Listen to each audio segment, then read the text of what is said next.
Hello, everybody. Welcome to episode 115 of NotaRobot Podcast's DC Comics review show. As always, I have my amazing co-host joining me today, Rob. Bonjour mes amis, comment ça va aujourd'hui? Pardonnez-moi. Yes, parlez-vous Francois? That's about all the French I know. Oh, very impressive, though. And Josh. Gesundheit. I don't know any German, so I can't do anything there.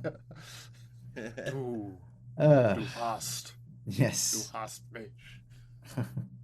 Today in the Harshest show. love song ever. Oh God, yeah. Today in the show, we'll be covering this week's books from DC, and we hope you enjoy it. Make sure you stick around until the end of this episode to hear our top 3 books of the week, the biggest stinker, and to find out which titles might just make the dump list.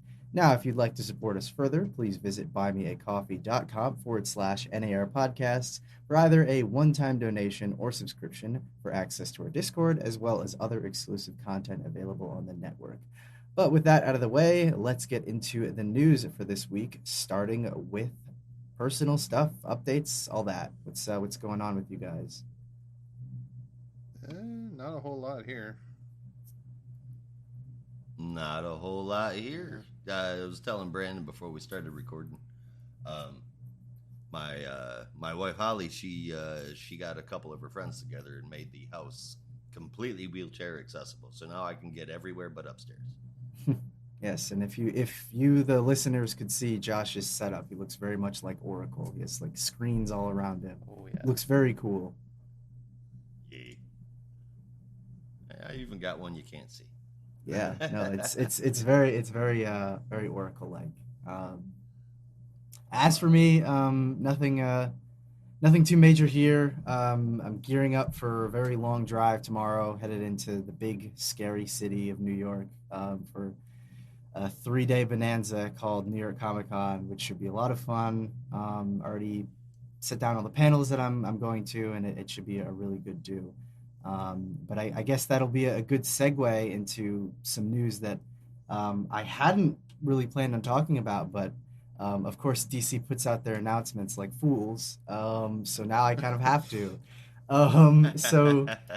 They had recently announced some of their panel scheduling for New York Comic Con, and a couple of them are obviously going to be talking about new books for this year. But on one of the teasers for their panels on Saturday, they have this artistic piece from Dan Mora of the Superman family, because there is a Superman panel on Saturday. And that piece from Dan Mora, and this is coming from Bleeding Cool, all very new, apparently has a bunch of new costumes, all very stylistically designed in the Superman theme, for various members of the Superman family. So we see John, we see Kara, of course, Clark, Steel, Keenan Kong, as well as Connor, and all are wearing very biker-influenced Superman redesigns, I should say. So whether or not that's going to lead to a complete, new design for the line moving forward after Action 1050, or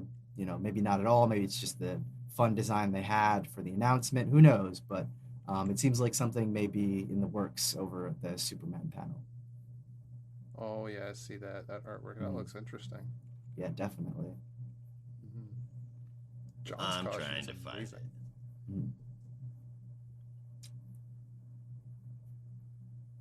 it. And I was trying to figure out. I'm pretty sure the one to the right of Kara, or I guess from her perspective it'd be to the left, but I'm pretty sure the one to the right of Kara, sandwiched between Kara and Keenan Kong, is John. Yeah, that's but I what I'm could be thinking. wrong. Yeah, it could be maybe a new character, because obviously the That could hairstyle be. is a bit different. Like that's definitely Connor in the back with Natasha. Mhm. Yeah. Yeah. That could be, but I don't know. That'd be interesting if they didn't have John featured in this. Yeah. But you're right. It looks like a weird mix of John and Connor with the shaved head on the side. Definitely, yeah. Yeah. I think the real sad thing here is that with all these fancy new redesigns, they didn't give one to Crypto, which is a real shame because I would have loved to Yeah, have seen Crypto in a sick Superman jacket. that would be awesome.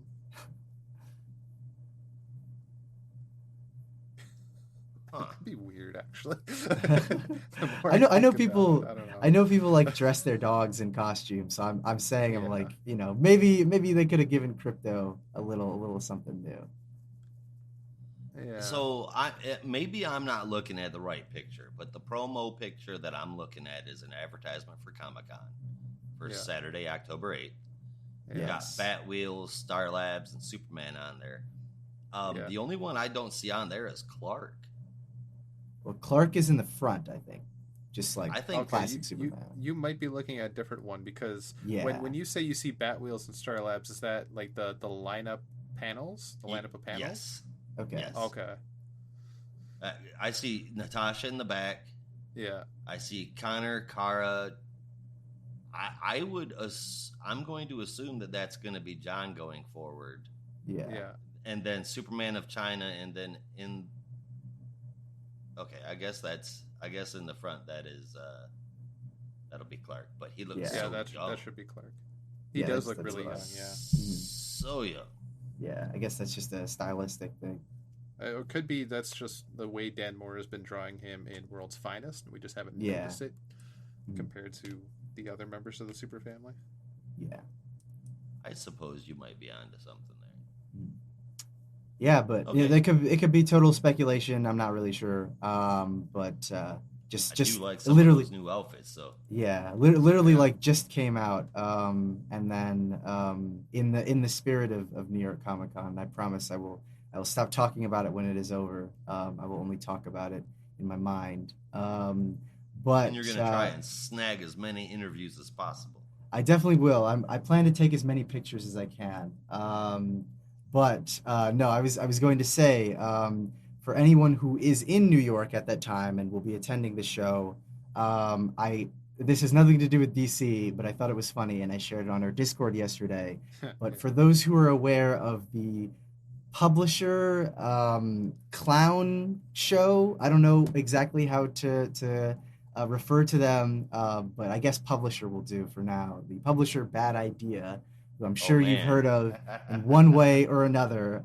If you will be attending the show, Bad Idea announced that for one measly hour, you can come to their booth and pick up a picket sign that says "Stop Bad Idea." And if you walk around with it for an hour and have a friend or someone take a picture of you with that sign and return after an hour, you, dear listener, can receive a free copy of one of their upcoming titles from Bad Idea Part 2.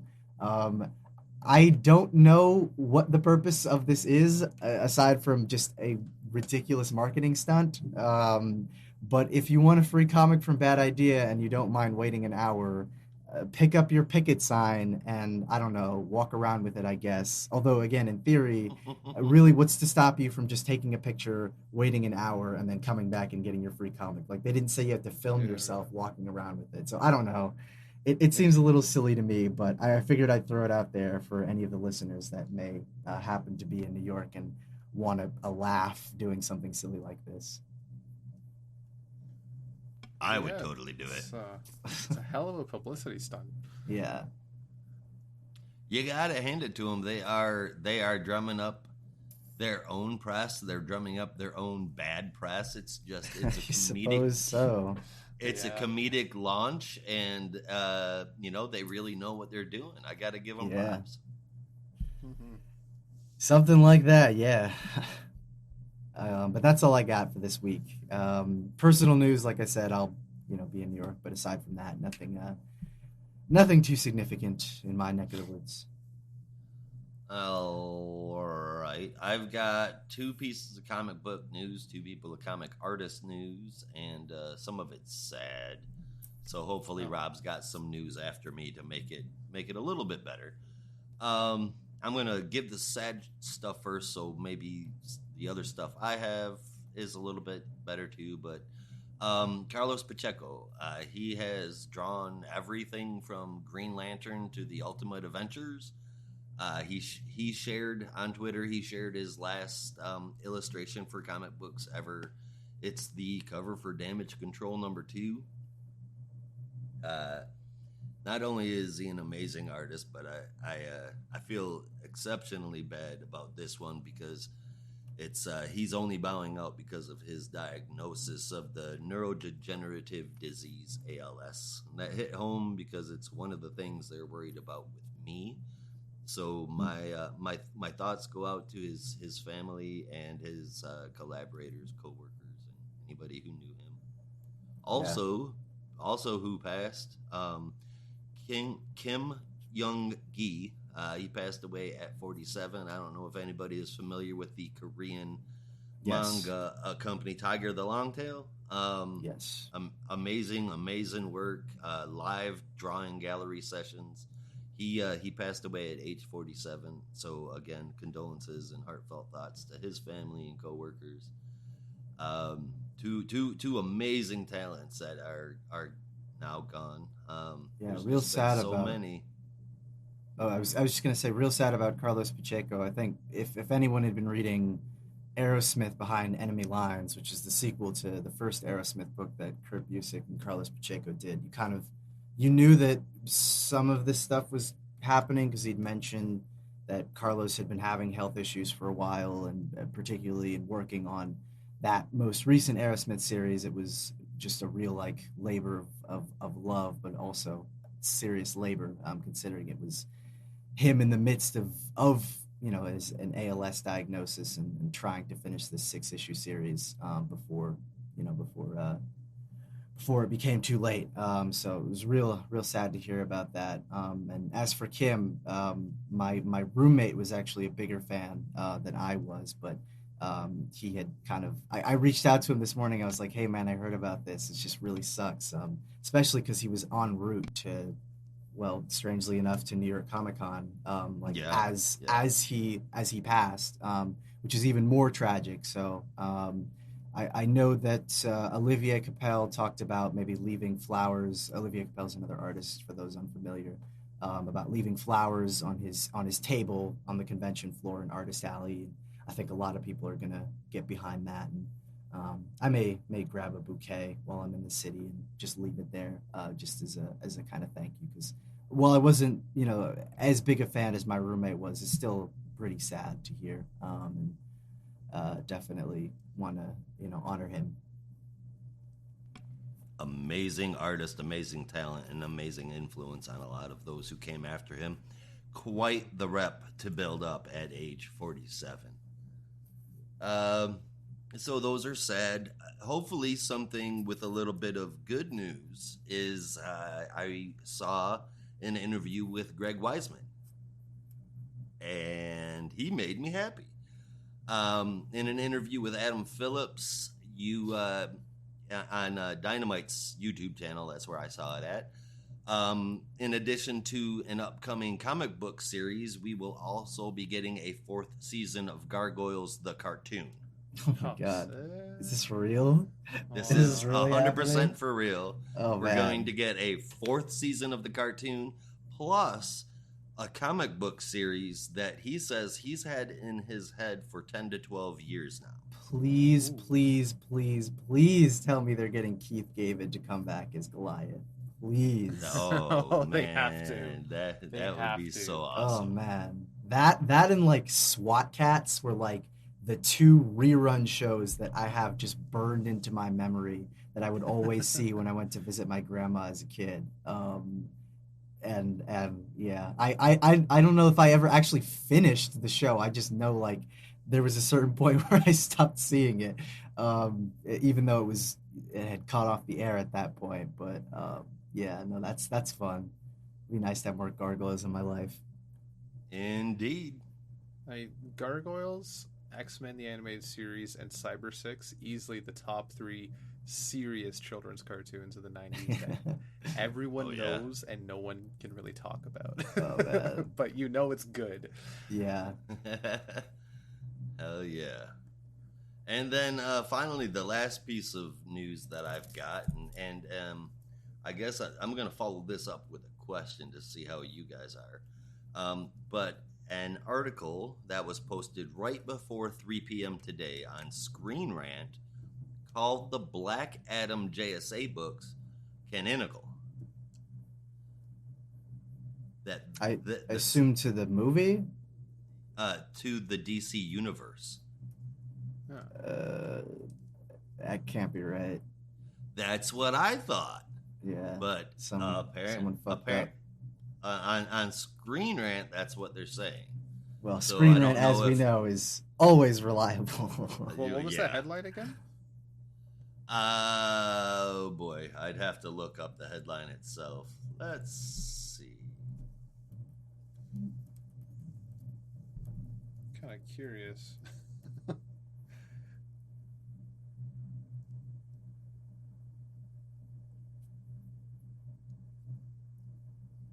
Well, I see something that says DC officially confirms the JSA exists in the DCEU, but I don't Oh, see anything. there was one. Damn it, where was it at? It was on Screen Rant, right? That's what I just said. Do do. Yeah, 2 hours ago. Yeah. I see Yeah. that same one you just mentioned. Mhm.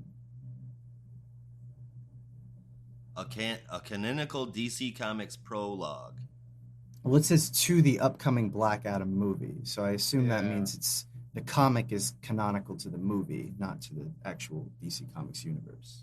Okay, It's just weird all right. phrasing. Well, that makes Yeah, me fucking it's- feel a lot better. That No, would no, no. I have think been it's, better. it's not you. It's very weird phrasing because you look Okay. at that and you see DC Comics, DCEU, and your mind automatically links them. Yeah. But it's talking about the Justice Society files that we've been getting. Yeah, Yeah. it's the tie-ins for the Yeah. movie. Yeah. I thought it was kind of fucked up that those were going to Yeah. be canon. Yeah, Okay, no, it's so just very that- weird phrasing. all Do right, better, Good deal. Sean Corley of Screen Rant. Or your editor, one of the two. Yeah. All right, That but book? that is it. So 2 pieces of sad news, a piece of really good news, and then a piece of possibly bad news that you made great. And that's all the news I've got for today. And I have nothing. Bupkis, zero, zilch. I mean, the most exciting thing that happened in my life is I found all 4 figures in the Blackest Night series from McFarlane that came out this year. So I have my oversized Atrocitus Build-A-Fig. That's it. Incredibly jealous. He sent a Yeah, picture that yesterday is in our a little Discord bit of a humble server, brag. and well, I think especially the Kyle Rayner figure because it Oh, looks it's so gorgeous. good. Oh The man, Atrocitus I one want that in is my really good, too. hands. The texture on the suit is amazing. Yeah, I'm no, actually- that's what I was actually gonna say, but I thought that was too nerdy. But like, I don't know what No. texture they used for the blacks in the costume, but it looks really good. Oh, it's the same on the green and red as well. It's just Mm. it almost feels like a soft chainmail. It's Yeah. really interesting.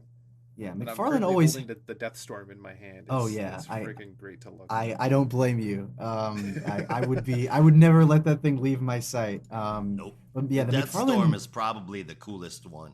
Oh yeah, that one or the Yes. zombie Batman. But yeah, the Yeah. McFarlane toys. I always feel like they have such great designs for the faces. I know that's like such a minor thing, but for me at least, the faces can make or break a figure.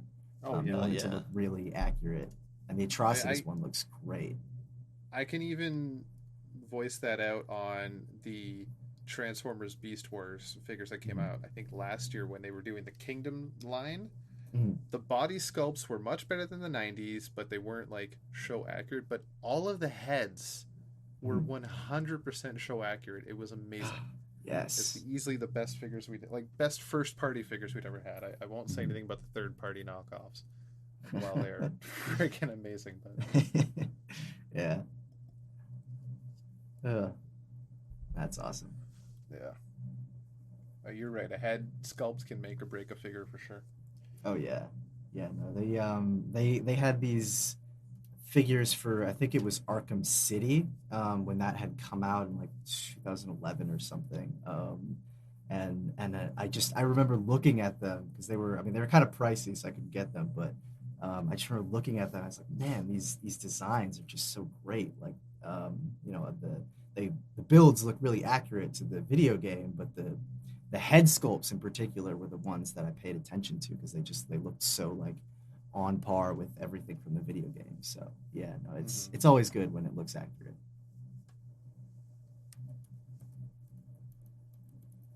Yeah, that's all I've got. Just the happiest news to come out of my world right now. Makes me Very really want to cool. go back and read Blackest Night for like the 20th time. Well, we will be doing something like that soon with our review show once we get that a retro view show once we get Yeah, that ooh, I like that back title. up later this month. Although I think we have to get through Uh, Gods of Gotham first. Yeah. we we do. We've got a few of them to get through. I just saw 2 days ago. Bad Idea Comics strikes again. Uh, if they raise two Two point point six six million million dollars. Yeah, on Kickstarter, they will yeah, shut down Bad Idea. yeah. It's not gonna happen, and they know it's not gonna happen. But it's a fun dream. Wait, It are people is, actually man. donating These to it though? so I yes. checked it because the Kickstarter just launched. I checked it like earlier today, and I think it had around $80,000. It may have gone up since then. So they've surpassed their 10,000 goal, but they're not going to get 2.6 million. Like that's bigger than No, the that's Berserker campaign got, and that was like yeah. 1.7 million. I mean, Which suffice it to say, apparently if is it actually getting reached made into 2.6 a million, movie. that's Mhm. just a bad idea. Yeah, it's a Oh, bad you know what? idea. You're right. Yeah, It is. it is. Oh my god, just like For the all the people name. donating. I Yeah. mean, Um, yeah. yeah. Oh my god. They are looking at turning Berserker into a movie. Yeah, I think it's already been optioned or greenlit or whatever the industry term is. So expect that within the next 10 years, I'm sure. Oh, I hope it speaking happens of, well, sooner that than actually that. reminds me. Something I posted, but I think I might have got lost in other chats. That I didn't know was happening.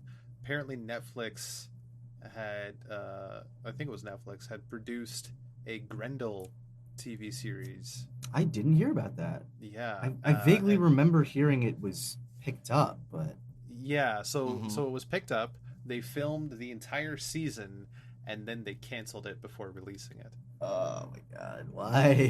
the entire thing was done, and I think they were nearly done editing, and then they just said, "Okay, no, we're scrapping this for God whatever damn freaking it. reason."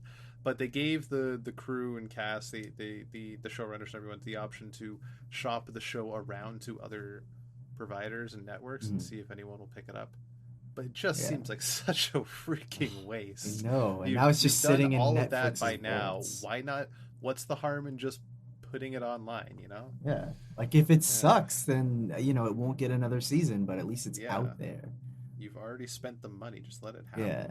Oh my God, that kills me. It's it's just really weird news to read about. Oh, man.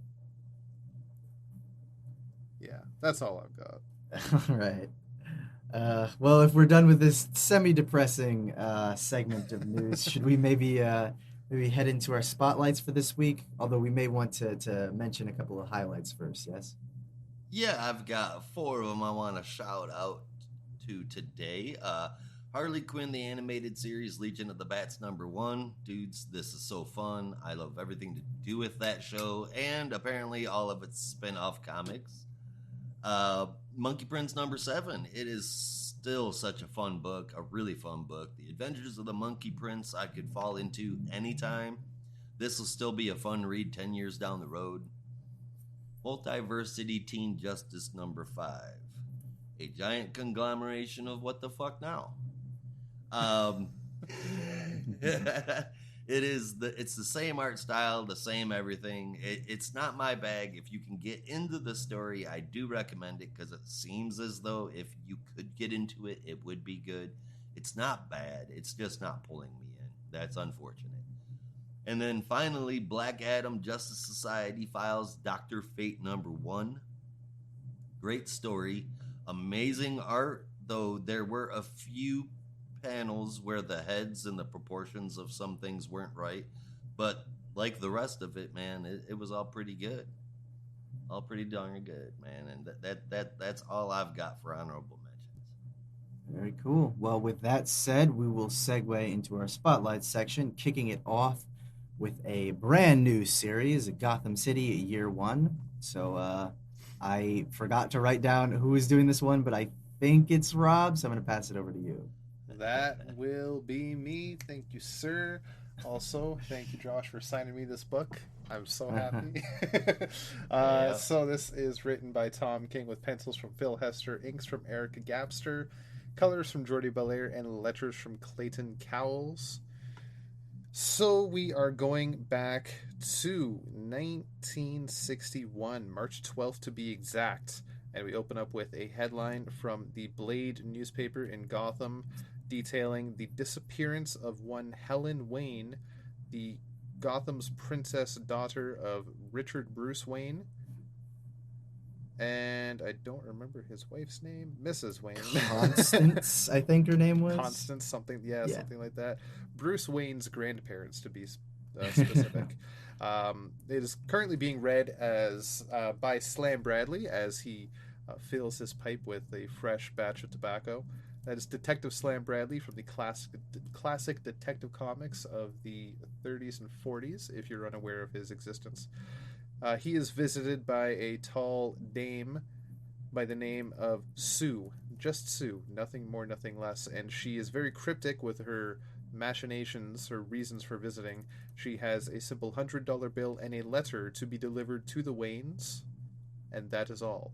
She cannot say why she is there, who sent her, what the letter contains, or anything else except for what she's already said, and she promptly leaves. Slam Bradley asks his cohort, Johnny Boy, to tail her and get any information he can, while he, Slam Bradley, decides whether or not he should actually deliver this letter, because while he is a professional, he's not an errand boy. However, he hasn't taken lunch yet and he's got some time in the day, so he decides to go to the Waynes anyway. Driving through Gotham, he reminisces about the peaceful time that Gotham is in during the 60s, where there is next to no crime, and if you grew up there, you grew up happy. Very different from the Gotham of today. He arrives to the Wayne Manor just in time as the door opens and a gun gets pointed at him. His old cop partner, Loader, is there, who is apparently the head of security for the Waynes at Wayne Enterprises and personal security currently at Wayne Manor. They have a bit of a scuffle with Loader's new partner, as they don't trust Slam Bradley, especially considering he has arrived with this letter addressed to the Waynes. Constance Wayne, you were right, Brandon, arrives down the stairs and asks what's going on. They take him and the letter upstairs to where Richard Bruce Wayne arrives, opens the letter, says it has the mark and some instructions. They say Helen is unharmed. I imagine unarmed as well. It'd be really weird for a baby to be armed. And then stares for a while and then promptly leaves. Slam goes to get up, but Loader and his partner arrives and dons some leather gloves and take him down to the meat cellar in the or meat locker in the basement and give him a good go around with their fists. Just before he passes out, after not giving them anything, he gets a bit of a happy moment knowing that he just gave this stick up to those guys by not giving them a bit of information. He wakes up sometime later upstairs in Constance's bedroom, where she explains what happened to Helen. And then they go about showing the letter, which, no, what happened to Helen, not that letter, a letter that they had the night Helen disappeared, which was a few nights prior, which says have $100,000 to pay for the child. The child is safe, but won't be safe if you don't pay, so on and so forth. You will know if it's me by my true mark here, which is in the symbol of a bat. Fast forward to today, they believe it is going by a person by the name of the Batman, which Slam Bradley thinks is a bit of a weird name, but he'll go with it. He opens the letter that he delivered, and it says, I write so you know Slam Bradley is here to help me. You give him money, and he give it me, I give him child. Child safe, but want home. Mrs. Mommy make her sick. Give Slam money, so good child, I tell him where I meet. If there is police, child not safe, no police. So on and so forth. And finishing again with the symbol of a bat. Slam, of course, has no clue what's going on, but Constance does not care and doesn't really care to believe him, but gives him a slap telling him, you will do what this letter says. We will give you the money. You will get my child back no matter what, and you will not tell the police, so help me God. So he takes the money and heads out into the rain, trying to figure out his next moves. He goes to get his nose fixed from the local doctor, heads back to his office, just as his phone rings, a little sooner than Johnny Boy was supposed to call. But as it turns out, it's not Johnny Boy after all. The police are calling because they found Johnny Boy's body dead in the south side of Gotham. It was found by some kids playing in the construction area. And because Slam couldn't pick up his phone, and the gun that shot Mr. Johnny Boy is tied to Slam Bradley, the police are understandably questionable of Slam Bradley's guilt. However, Slam Bradley cannot tell the police anything about where he was during the day, or he risks Helen's life. On the last page, we jump to the present day. Slam Bradley is but an old man, living alone, still smoking his tobacco, but he is being spoken to by the real Batman, as Slam is telling him about that fateful day in 1961 and how it ties to his grandparents and his history in general. Damn, what a story. I've been no stranger. I've no secret that I love a good mystery, and to me, this is a great freaking mystery. It's a great Tom King book in the making so far, as long as it doesn't get too full of itself, which has happened in the past with other stories he's written. Looking at you, Rorschach. Has all the makings of a classic mystery. The art is great from Phil Hester. The colors are perfect muted. The inks are fantastic. I loved it. I give it a 9 out of 10. Awesome. Yeah, this was a solid mystery with the often overlooked but very cool character of Detective Sam Slam, even though he hates that name, Bradley. Definitely some cool art from Phil Hester, and with a deeper mystery about the truth of Gotham lurking at the center. I'm definitely interested to see what happens next.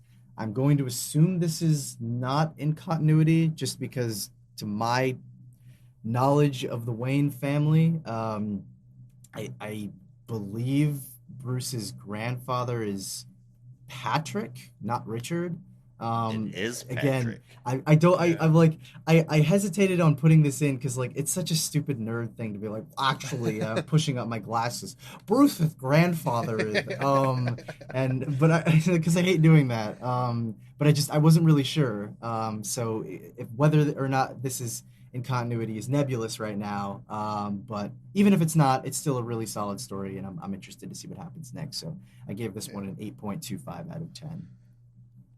I mean, even down to the fact that his name in this is Richard and Bruce. It's a little odd. Yeah. That's one way to say it. I'm not sure how I feel about this one yet. It's either a pretty decent noir story or it's too fucking weird with the whole Batman Richard fucking angle on it. I don't like Phil What's a Curved Line Hester's art in this one either. Though for the style, the colors do work out really well. So I won't take that away. It makes it better. But I couldn't get into it. I wanted to. I was for about the first third, and then it just kind of started falling apart for me. And when I got done with it, I went, wow, that's a waste. So that's pretty much where I was at with it. I gave it a 6 out of 10. Could have been much worse. Could have been much worse. Yeah, no, fair enough. A 6 out of 10 is still pretty high for Tom King, for you at least. So I know. I think we'll consider that a win. A side note, I did just learn that he will also be tabling at New York Comic Con this year, and I'm very, very excited to meet him and tell him that he has the biggest fan in the world named Joshua Murray, whose favorite book in the world is Heroes in Crisis. And I'm gonna bring him my copy of number 1, and I'm gonna send it to you over in Georgia. So expect a package from me soon. And it's gonna be personalized. It's gonna say, "To my biggest fan, love Tom." Oh God. Awesome. Actually, and Clay Mann is also going to be there, so I'm going to have him sign it too. So you're going to get 2 for the price of 1. Hey, I like Clay Mann, so I'll take Clay Mann. Yeah. But anyway, let's see if this next title is more up to liking. This is Dark Crisis: The Deadly Green, #1, a tie-in to the Dark Crisis event. This was brought to us by the writing side of the White Noise crew. For those unaware, the White Noise is a London-based comic studio started in roughly 2018, I believe, with a slew of awesome books in their catalog, and they've primarily been published at Image Comics and Vault, but they're now expanding into DC, and maybe some stuff at Marvel. We'll see. But the writing side, who obviously wrote this issue, consists of Ram V, known for Swamp Thing and Detective, and the Many Deaths of Layla Starr, Justice League Dark, etc., etc. You already know. And Dan Waters, of course, for Arkham City and Sword of Azrael and Lucifer and Homesick Pilots, etc., etc. And Alex Packnadell, who I know the least, mostly just from Giga and Incursion over at Valiant, a couple of Marvel tie-ins in the upcoming All Against All. But we also have some artistic assistance from Daniel Bayliss, George Cambadias, Tom Derenick, and Brent Peoples, with colors from Matt Herms and letters from Troy Pateri. But let's get into the actual story. Following the revelation about the Great Darkness in Dark Crisis on Infinite Earths #4, a team comprised of John Kent, Raven, John Constantine, and Swamp Thing head into Alan Scott's ring, the Starheart, to confront the Great Darkness and discover its true intentions. John and Swamp Thing, which I spelled as Swamp Thin in my notes, which is hilarious. Because he's not thin at all, struggle under the Great Darkness's influence, while Raven must help guide them as she truly understands what the darkness really is. On the other side of things, Constantine has a tete with the darkness. Finally, after reaching the heart of the Great Darkness, John and Swamp Thing discover the secret that lies at its heart, and the truth about who is really corrupting it. Spoilers, it's Pariah. A solid romp with an unexpectedly entertaining team of Swamp Thing, John Kent, and Raven. Great moments with Constantine as well. I also loved seeing Todd and Jenny Lynn stand by their dad back in the moments in the Hall of Justice, or the basement of Hall of Justice to be exact, especially in a really taxing moment for Alan.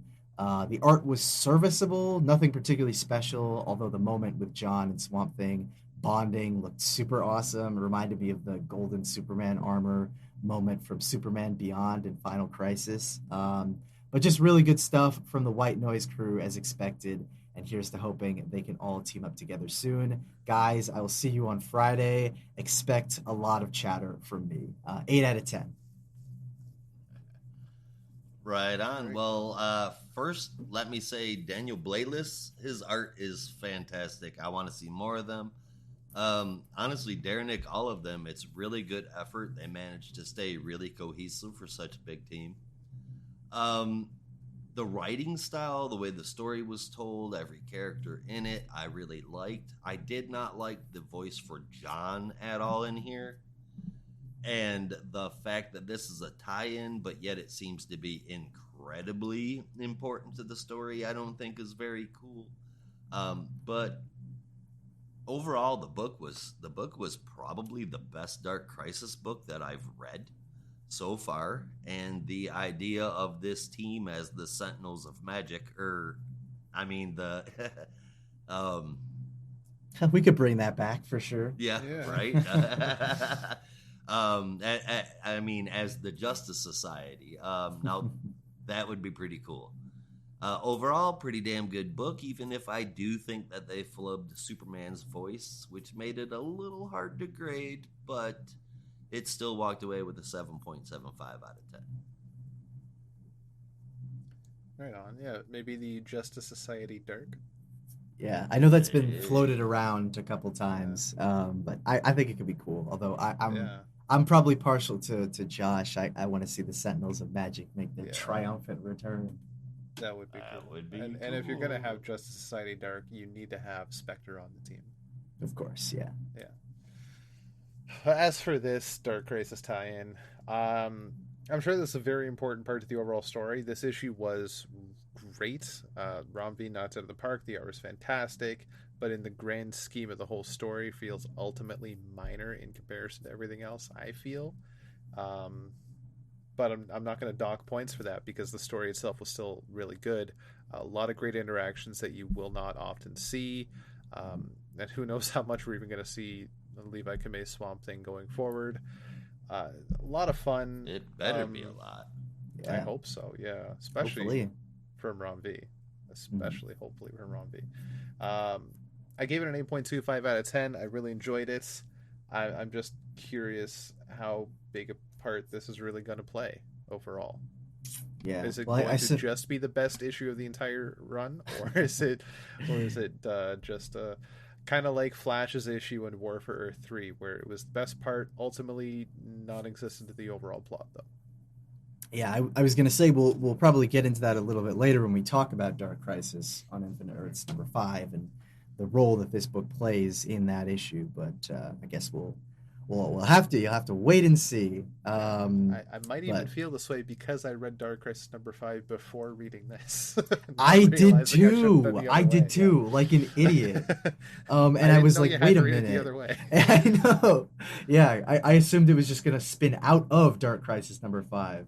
Because in the Yeah, checklist, this issue follows issue #5. So I just assumed I was like, oh, okay, well I'll just read it after and I'll be yeah, fine. So No. that's not me. That's DC. They fucked up their checklist. yeah. Or at least have like a little thing at the beginning of the issue says read the green or the deadly green Yeah. first or something. Yeah. Yeah, not that you should need to read any tie-ins to understand the No, story, but if you no. wanted to, then yes. Um, yeah, it's ridiculous. It's comical, you might even say. Oh, But I think on the subject of comical and comics and comedy, we should move to our next book, Joker, Man Who Stopped Laughing. So maybe not that funny, which I will pass over to Josh. Yes, yes, you will pass over to me, Yes, I will. and I, Or I maybe I and won't. Maybe I'll just give the summary. How do I you like don't that? I'll believe go you. rogue. I'll go I, rogue. I think you're lying to okay. me. Let's do it live. Yeah. All right. Well, written by Matthew Rosenberg with an art and cover by Carmine Di Giandomenico and colors from Arif Prianto with Tom Napolitano on letters. This is the debut of the Joker, the man who stopped laughing. Oh boy. Um, so where we're at with this is this is picking up directly after the end of the Joker book that we just finished, um, and pulling from a lot of different places. It starts off and carries through with a narrative box that is unidentified as far as who is saying the words that are in the narrative box that carry throughout the whole book. It relates to jokes and philosophy and the Joker himself. The issue itself starts off with a mob boss and his goons. They're eating at a restaurant, and he notices something really fucked up in his soup. They never say what it is, but they all lose their shit and storm the kitchen, and that is where they find out that the Joker is back in Gotham. And it's not just that boss, but he's taking out everyone that rose to power in his absence, because according to him, they've made Gotham crime, quote, inelegant, unquote. So he's there to shake shit up. Black Mask with his mask on, Two-Face, again a crime boss, and the Riddler show up with all of their henchmen to let Joker know that there's no room for him in Gotham anymore. And that is when the Joker leaves with no hesitancy. Well, he shoots one of the guys with a hood over his head. Then he leaves. Next, we see his henchmen ditching the body of said hooded dude until hooded dude coughs, that is, and they drop him. Then they argue about who should finish him off and who should kill him. And they do so via rock, paper, scissors. Okay. And that's when hooded dude stands up and smacks one of them in the back of the head with the rock. The other one begs for his life. And then we get to a point outside of Arkham Asylum where we see hooded dude with a hole in his head, still narrating that no one is going to stop the Joker. No one ever does. So now he has to. Meanwhile, the Joker has gone after Los Angeles. He finds a crime boss, he throws him out the window, and he takes his office. Typical Joker shit, right? Then he broadcasts a message across the entire country announcing that he's going on a Clean Up America tour, and he's going to make everywhere safer, more secure, and funnier because he wants people to be able to laugh again. Except Gotham. He says, I don't give a fuck about them. Literally, that's what he says. Back to the hooded guy who gets into a fight in a bathroom and gets stabbed as he kills the guy in self-defense. The hooded man talks more, and it's about how he tries to find humor in all things, but it gets harder and harder to do so. The man removes the hood, and we finally see that that hooded man is the Joker. But obviously a different one. Wow. I really dig the art throughout this whole thing. The colors are really, really, really good. The entire issue was pretty good, right up until that very last page. I don't know how I feel about it. 3 Jokers made me abuse a comic book. Oh my God, you should be thrown in prison.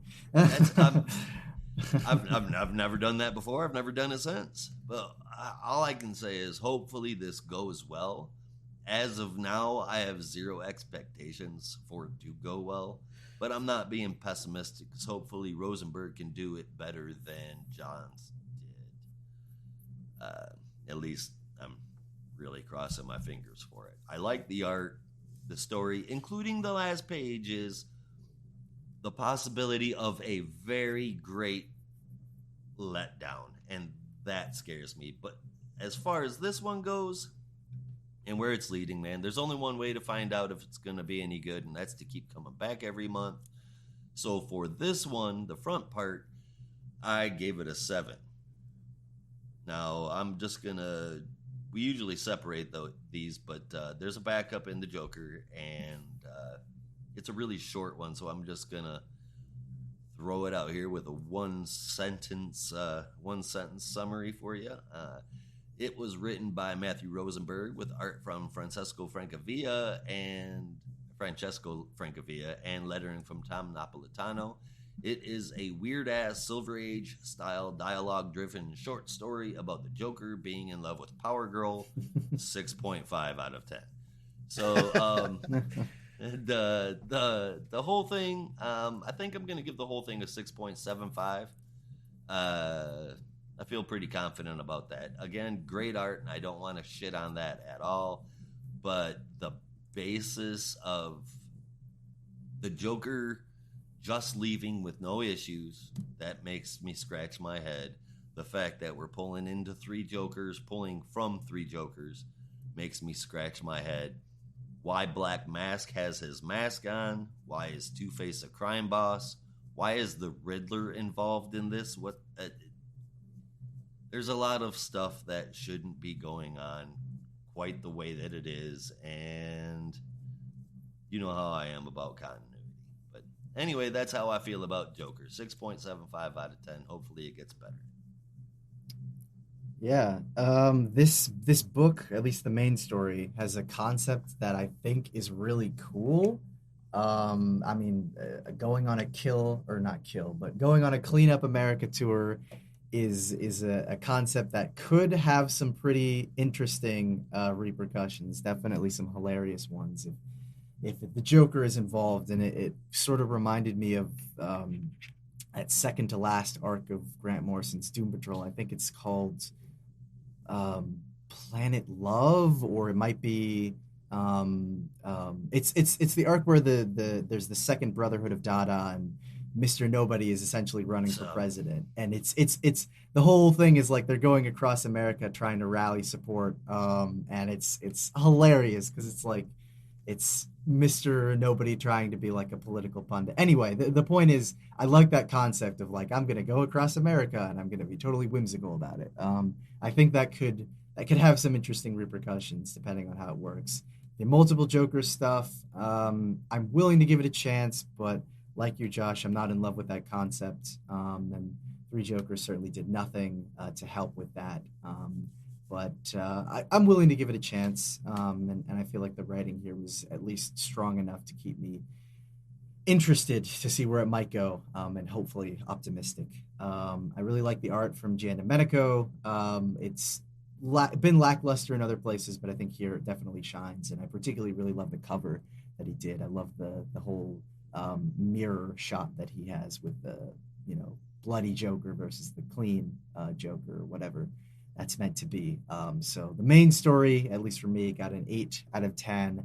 The backup, which I thought was hilarious, also got an 8 out of 10. I don't know. I'm a sucker for a classic throwback issue. And there's another book that Matthew Rosenberg did called "We Can Never Go Home," and in it, there's a sequence where one of the characters is trying on like a bunch of different costumes and just sort of making commentary on it. And the costumes are all from various different, superhero stuff or pop culture stuff, and seeing like Joker try on all the different suits, like from DKR and Killing Joke, and I think one of them is from that terrible Suicide Squad movie. Was really funny, especially seeing like Mirror Master and Jackanapes just be like, no, absolutely not. Do not wear that terrible costume. That one got a chuckle out of me. So yeah, no, solid issue, and hopefully the next one will keep that energy going. So whole thing got an 8 out of 10 for me. Right on, right on, right on. Yeah, the art I think is wonderful. I think it's a curious story that does keep you hooked the entire time. I do have questions about a bit of the continuity, but I don't know. It's Riddler. I can overlook it. He's just going to be a player at the beginning. That's fine. Black Mask I didn't think about, but I'm just gonna just for peace of mind in my own head canon. This takes place before Catwoman. I don't care. Presumably, um, yeah. presumably, and the only thing is Two Face. Considering Task Force whatever was written also by Rosenberg, and then Right. like what 2 weeks later he's got Two Faces like a crime lord again. That's a little suspect, And but also is possessed by the asthma in Detective Comics. Oh, right. That's true. oh yeah, Jesus. oh my god. Okay, so there's a lot going on Yeah. in Harvey Dent's life. Yeah, I don't know. That aside, I love the rest of it. He's I he's think at it's home throwing back whiskey, muttering to himself, "If I only had three faces." Yeah, exactly. um, Well, I guess now he kind of does have three faces, what with Well, the mysterious asthma yeah, possessing him, but yeah. in a way. Yeah. Sorry, you said three faces, and I'm just thinking of the Oh Tripedicus God. Council. Yeah, it's Oh a whole God. thing, or whatever that I think that was the Tripedicus Council with the spinning faces. I don't know, whatever. Hmm. Um, yeah, I'm all for this book so far, though. I think it's interesting. I too was having like nightmare flashbacks of Three Jokers when I got to the end, but I do not think this is a part of that. I think it's still ignoring the fact that that book existed like the rest of the world should, and it's going its own way with multiple Jokers and trying to tell somewhat of an interesting plot. Um, I don't know. It I just think that it would be feels different. Yeah. Yeah. well. I mean, that could just be the person writing it too. I feel Yeah. like introducing additional Jokers after Three Jokers, even though Three Jokers did not do well. Um, I think you're introducing more without it, even if that Joker came from a different planet, a different Mhm. Earth. I think that would probably be. I don't know. I feel like it'd be a hard sell. It would be hard to get behind that because I mean we already have that whole Three Jokers thing out in the universe, Yeah. and man, if they bring up another Joker, I just have a hard time believing that they're not gonna have it. Yeah. Well, I'm with Like Rob on that. this one. The book did come out, I think, almost 2 years ago now, so it's It's been a Oh, little it while. was over that one. Oh no, it was during the pandemic, wasn't Yeah, it? no, it was Yeah, 2020, fall of 2020. Even yeah, though, well, that's a whole other thing. But yeah. it was Should have been supposed to 5 be. years earlier. Yeah. Well, the funny thing is, like, they had solicited it for, I want to say, like March or June or something. In March, like I remember this vividly, because I was at the gym with my brother and I saw the Newsarama article and they're like, "Oh my God, Three Jokers has finally been solicited. It's actually coming out." And then a week later, the pandemic hit and it got pushed back. So I was like, until I hold this damn book in my hands, it's never coming out. But Yeah, it's been a while since Three Jokers has come out. So I think collectively, I'm willing to give a story like this a chance, just because it's been a while, and we can assume that maybe they've learned their lessons. Hopefully, hopefully. can tell a better story here, Yeah. and it is a different Refresh. creative team. Yeah, which does help a lot. Now Yes. refresh my memory, Josh. You have vivid memories of the third issue of Three Jokers. Was there Oh, only one Jesus Joker Christ. left at the end of that? No, but I do believe that one of them was killed. It Yeah. was two, I think. It was the old Joker, who I think died in that issue, and then the Killing Joke Joker, who's like had his whole speech about "I'm the devil" and yeah. Anyway, Yeah. yeah, I One think of it my was like favorite what they Joker consider the lines of all convenient one. time, and I know that it makes Brandon groan, but when it said that um, the laughing hurts, oh my God, I oh love that god, so much. oh yeah. I thought that was just so cliched. It's like, cringe. But that's just me. I honestly feel like it's both. It is very much cliche, but also kind of perfect for the character. Yeah. Yep, Yeah. for sure. Yeah. I don't know. I'm still digging it so far. Matthew Rosenberg has not disappointed me yet. And it's been over quite a few stories so far, so I'll give him the benefit of the doubt for now. I'll see where it goes. I'm all for it. The backup, little odd, little cute, little fun, little story. I don't hate it. I didn't give it a score, but for the whole book, I'll give it an 8.5. All right, fair Very enough. cool. Yeah. All right. Well, then, should we hop over to our commercial break? They like it when we work that commercial in. All right. Then let's take a short break and we will be right back. And we're back, and we're going to kick off our main reviews. Sorry, we were laughing about something off air, and it's like haunting me. Our next book is Poison Ivy #5, which I'm going to pass over to Rob. But I need a moment. I need a moment. He needs a Is that- moment. Is I that need a me? moment. No. No. Or wait. Oh, Poison sorry. Ivy That was is- Josh. Poison I'm Ivy is like all me. I'm Oh, like okay. so discombobulated. I like need a moment. I can't get over the size of it. Oh my It's God. it's Plastic Rainer, but it's like scarred into my memory.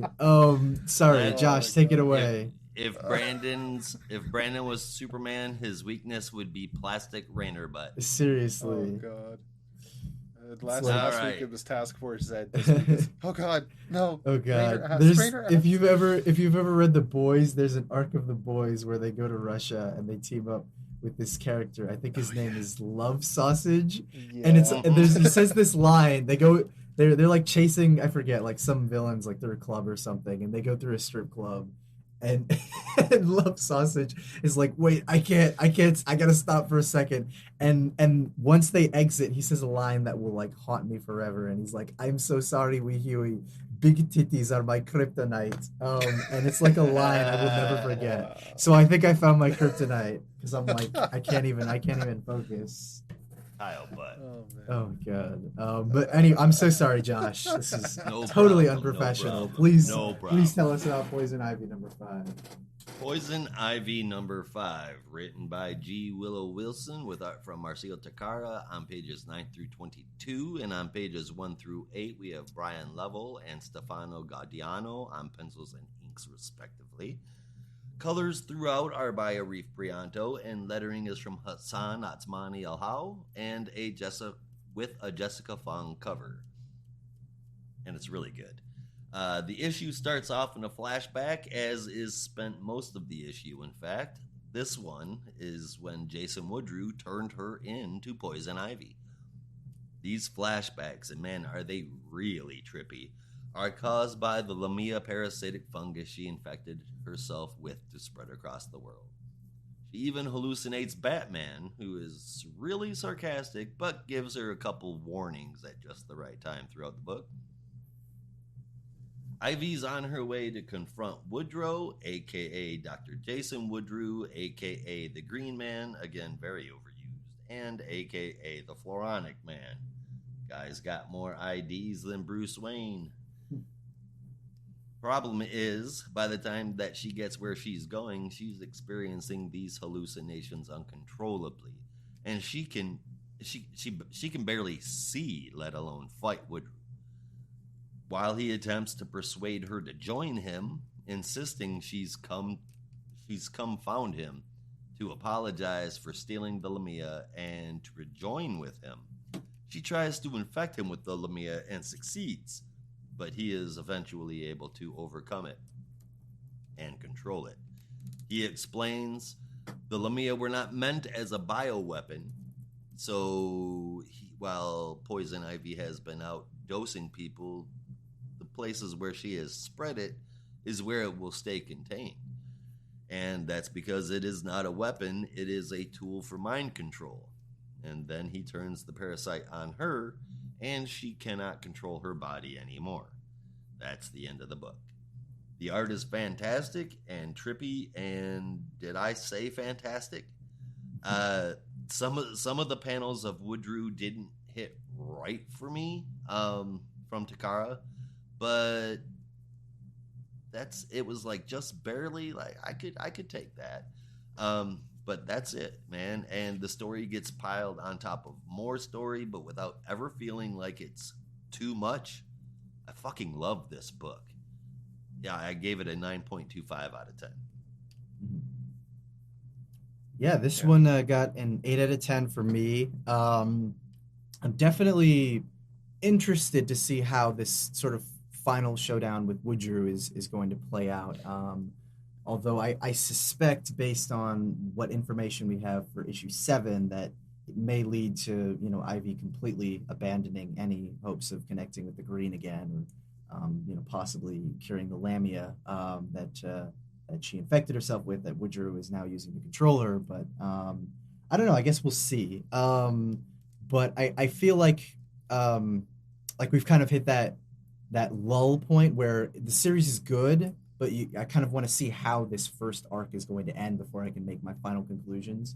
Because the series has been really solid so far, but I'm sort of, I feel like I'm chasing the high that I felt with that first and second issue that I haven't been feeling quite as much with the last two, and they haven't been bad. They just haven't been quite up to the standard that I think I set. Probably not wisely for those first two issues. So I'm sure it'll bounce back. And again, it's not bad by any means, but I feel like I'm kind of waiting for it to get back to that that high point. So 8 out of 10 for me. Yeah, again, fantastic issue, amazing art and great writing. Bit of a different story than what we had so far, as you heard from Josh's description. She's not going from town to town meeting various people across the country. She's going head on to face her demons and losing, unfortunately. I can't wait to see how this story arc ends. I can't wait to see where this book goes going forward. It's been a great run. Every issue has been amazing. And 9 out of 10. Keep it up. Yep. Yes, indeed. Well, I would love to segue to a book that hopefully will make you feel better than Poison Ivy did, because even if it was a solid read, I think we can all agree that a lot of it was pretty terrifying and fucked up. But unfortunately, I can't do that because our next book is equally terrifying and fucked up, and that is Sword of Azrael #3. This is brought to us by Dan Waters with art from Nikola Chismezchija. Yes, I had to Google that because God knows I did not know how to pronounce that. With colors from Marissa Louise and letters from Hassan Atzman Elhau. Brielle Arnier receives an offer from the poor fellow to truly embrace her Serial persona and become a warrior for God in the Knights Templar.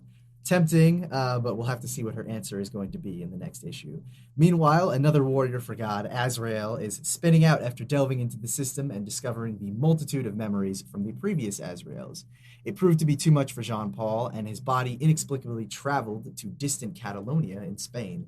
After dealing with some would-be attackers, later revealed to be suspicious villagers mourning an abducted child in their violent way, Jean-Paul makes his way to a nearby volcano where Saint Dumas himself first built the Order of Saint Dumas. Fitting then that as Azrael approaches the heart of the volcano, the ghost or memory of Saint Dumas appears before him, revealing the origins of the system and its connections to fourth world technology. I'm not sure if anyone caught that, as well as the monster that was kept within the volcano after so many years.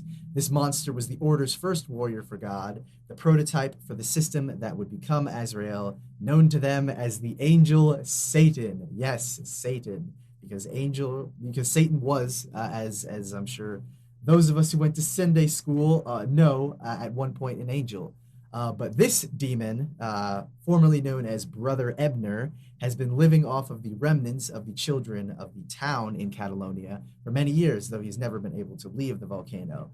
But now, with the arrival of Azrael, Satan has found a body that will subsist him for much longer, and Azrael must pay the price for this.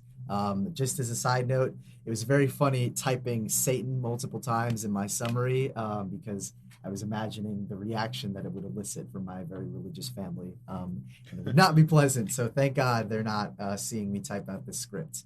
But the book, yes, Dan Waters is killing it on this book, expanding the world of Azrael in new and creative ways. I love the way he approaches the idea of religiosity. I wrote this damn word and I can't even say it. Fanaticism and dogma in this book. With this in Arkham City, I'm shocked he hasn't gotten an ongoing book at DC yet, but I'm sure it's coming. I haven't forgotten Nicola Chismechia either. I feel like with each issue, I'm falling in love with his art even more. It's incredibly kinetic and energetic, and it's exactly what this book needs. Please read and buy this book if you're not doing so already. It's amazing. 8.5 out of 10. And Dan, I'm so excited for us to come into contact on Friday. I feel like I never would have gotten the chance to meet you given that you're in London. But trust that I will probably be more together in person than I am right now. I'm still reeling from Kyle Rayner's ass. Anyway, what did you guys think? When you're at New York Comic Con, you have to like go to an artist that is, oh my God. if there's one that is frequently drawn Kyle, and just chat. Can I just be like, can you do a commission of Kyle Rayner, but make it as thick as you possibly can? And that will be my new profile picture on Instagram. Oh my God. Okay, I think at this point we need to clarify, listeners, if you're curious, is because of the McFarlane figure. I'm not some weirdo like toy looker, but I was just admiring the figure, and as I was looking at the detail on the suit, I happened to notice what could only be described as Nightwing's butt. Yes. On Kyle Rayner and Atrocitus, and I'm just curious who the hell greenlit that. And as I'm sure you all know, we're fans of Kyle Rayner. We've read many of his comics in the past, but to my memory, I could not remember a point where he was this caked up. So I think it's just kind of like sending me for a loop because it's just really weird. But I will recover. I promise. Oh man. So sort of Azrael. Oh my God. Yeah. You need a minute. I need a minute. Please keep going. Yeah.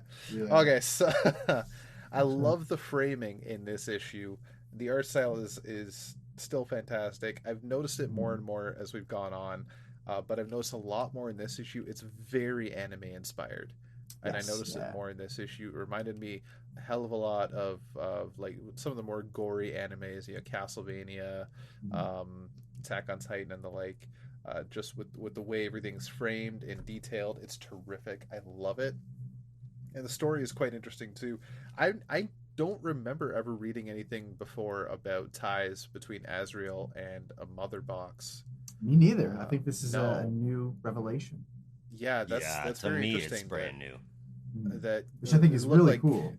Yeah, it looked like Calabac and Orion fighting in the sky, Yeah, I'm and pretty sure it then Mother was. Box drops in front of the Knights Templar. That's historically changing, and that's fantastic. And I love Um, that they're referred to as angels because, like, yeah, obviously, if you're looking at it from the 13th or 12th century, you see like yeah, new gods fighting above you in the sky. It's like, oh my God, of course they would be these holy angels from God. yeah. Which is I think Especially that's just Orion awesome. being essentially a very light-bound character with Yeah, this yeah, flying machine, and Calabac looking like a frickin' demon. yeah, So exactly. it just makes sense. Yeah, it's I hope they detail more about that because they just kind of wash over the fact that yeah, we took this mother box and then used it to make Azrael. I'm like, wait, how? You were in the 12th freaking century. You don't know what this thing. You have no technology. That's the one question I have, and I really hope they go into that a bit. I hope Dan Waters has an answer to that question, um, because that's one thing I'm gonna have trouble overlooking. But I still think it's a hell of a deep revelation. I think it's a nice twist, very interesting. For this issue, I gave it 8.75 out of 10.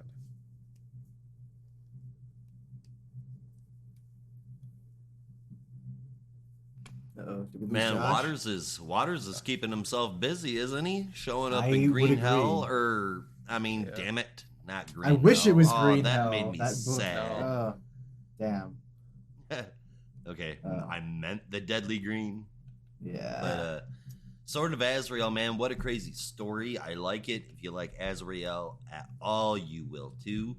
The art is great. I like how grounded and fantastical it looks at the exact same time. I did not like the design for Satan. It's Yeah. It's so ridiculous. weird to say. I want so bad for comics to stop making people the size of the Hulk in pain. I mean the whole size thing. I'll also kind of chalk up to anime inspiration because Yeah. that's a big thing when you have the giant monstrous creature and A this little hulking beast, hero. yeah. Yeah, and especially when it comes to religion, they tend to do that. I don't know. I'm with you. I prefer Satan's old design, the one that the old Wait, which one? priests came up with. That So was the cool one. with the hoofs, the horns, the wings, or the Yeah, eyes? it's something only 13th century kids would get. Yeah. No. Yeah. So you heard it here, 13th century kids listening. Only Yep, you get that. only you get that. It's a fun one, even though I think the size of Satan is ridiculous. I hate it when they make them That's that got to big. be a first time sentence. Uh, It's the got- size of Satan is ridiculous. I don't know. Make a tour of some Baptist churches around where I live, and maybe you'll run into that sense. I think it's oh my definitely god. possible. I Yeah. But dare you just walk into a church one day and at the end of the service, so the size of Satan's ridiculous, No. eh? What the hell? No, I uh, think yeah, definitely the next time you're in one of those Baptist churches, you got to be like, this is cool and all, but honestly, I like the Satan in Azrael more. And they're just like, what the fuck are you talking about? He's much bigger, Yeah, menacing. right, Yeah. yeah, I think he's cooler. for sure. But the story's great. I can't say enough good things about it. Again, if you're an Azrael fan, you will like Sword of Azrael. 8 out of 10 from me. Very, very cool. Um, I don't know if I ever really have a clever introduction or transition for this next one. I guess we're Ooh, going ooh, I from got one. I one got one. I got one. aspect I to. got one. I got Oh, one. okay, okay, all right, Yeah. take it away, take it Okay. away. It's gonna be shit, but I got it. All right, go for it. From one past Batman to another past Oh Batman. my god, can we get an applause for that? Yes. That was actually pretty good. I got one. I wish I caught Finally. that one. Is Josh gone? Did he miss that? Oh no. He missed my big moment? Shit. Oh man. God damn. I can't repeat that. Josh, if you're listening to this in the future, can you please edit in some applause? That would Thank be you. absolutely stellar. Yes, Thank you, okay. sir. Well, from there, I will just let you take it away. All right, perfect. God, I can't believe you missed that. That's so Ah, disappointing. man. Anyway, so this is Batman number 128 for another stellar cover from Oh Jorge yeah. Jimenez on the front there. So this is written by Chip Zdarsky, my fellow Canadian, with art from Jorge Jimenez, colors from Tomomori, and letters from Clayton Cowles, the usual suspects as they will go. We, excuse me, pick up where we left off last issue in 127. Failsafe has Batman dead to rights as Superman arrives, blows some fire away, and says, "Back away from him now." And Failsafe just says, "Nah, fuck you," and busts out some kryptonite daggers. Superman instantly runs away, as you'd expect, and Failsafe gives chase.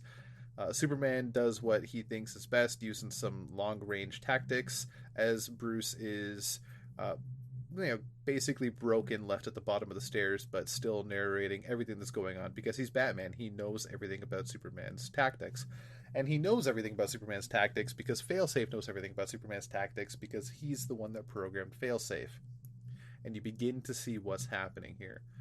So, as Batman is basically detailing everything Clark is doing, he knows it's not going to work. As he uses some heat vision to try and give Failsafe some chase. Failsafe runs away. Clark chases after him, but then takes a kryptonite dagger to the back, or to the front, through Failsafe's back. Oddly enough, it was really weird. So Superman is now down. Green Arrow shows up, hits Failsafe with an exploding arrow, but Failsafe sends some mini missiles towards Ollie, shooing him away. Jean comes crashing through a wall, punches Failsafe out the mansion as Hawkgirl and Black Canary arrive. Bruce and Clark have a bit of moments laying down at the bottom of the steps as they are slowly dying. And Bruce begins to describe what's going on, but then gathers what strength he has. Clark crawls over to Clark and pulls the kryptonite dagger out of his chest. Tries to stitch him up, but then promptly passes out. Robin arrives as Green Arrow comes to. The pair pick them up, take them to not a Quinjet, sorry, Javelin. That's the wrong super team. Take them to the Javelin. Uh, Oddly, it was really. I get Ollie's holding the bow, but he's just like, okay, I'll grab Batman, you grab Blue Boy. But then you see Ollie just like hoist Batman over his shoulder and run as poor Tim is just dragging Clark by his cape and struggling because you gave the young lad the giant fucking Kryptonian with big muscles. Brilliant, Ollie, brilliant. He'll figure it out. Yeah. So they get them on the Javelin, and Ollie tells Tim to take off as he rejoins the fight against Failsafe. Black Canary's taken out. Ollie's grabbed by the face as Tim has gotten away with Bruce and Clark. And Bruce comes to one more time to tell him to fly southeast, 94 degrees.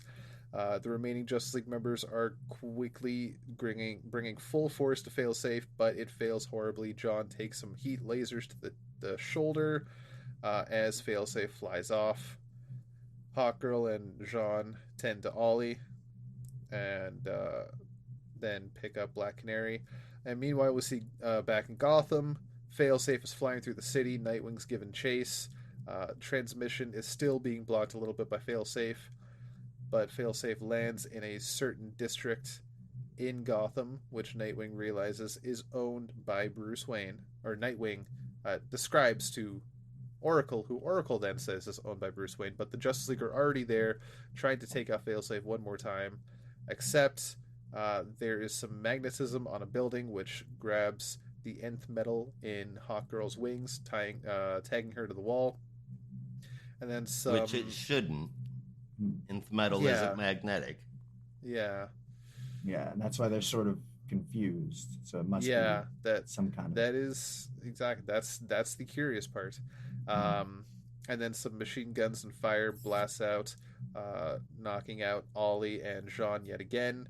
And then some weird machine gets sent after Black Canary, who she sonic screams two into pieces, but then one latches itself to her mouth. which gives her just enough oxygen to breathe, but not enough oxygen to dole out a sonic scream.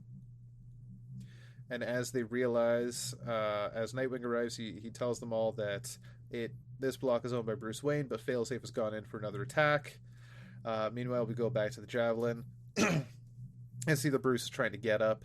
And he says, like, the only way to make sure you're safe is if I'm not with you, and like, you need to do this. Don't worry about me. I'll survive.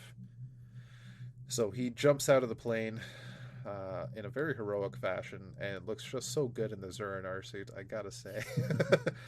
He lands somewhere in the ocean where a beacon is going off on his belt, and he's found by Aquaman as he passes out from all sorts of pain. And he wakes up in Atlantis, where the Sanitatum fish have been working on healing his body. And as he finds out from Arthur, he's been out for 2 weeks, and Gotham has fallen. Failsafe now controls it. There are multiple robots patrolling Gotham for Bruce. Bruce has definitely made it seem like he's dead, but Failsafe knows that Bruce is not. Bruce's allies are still in Gotham, attempting to resist and save who they can, but it's difficult because even they have to be in hiding.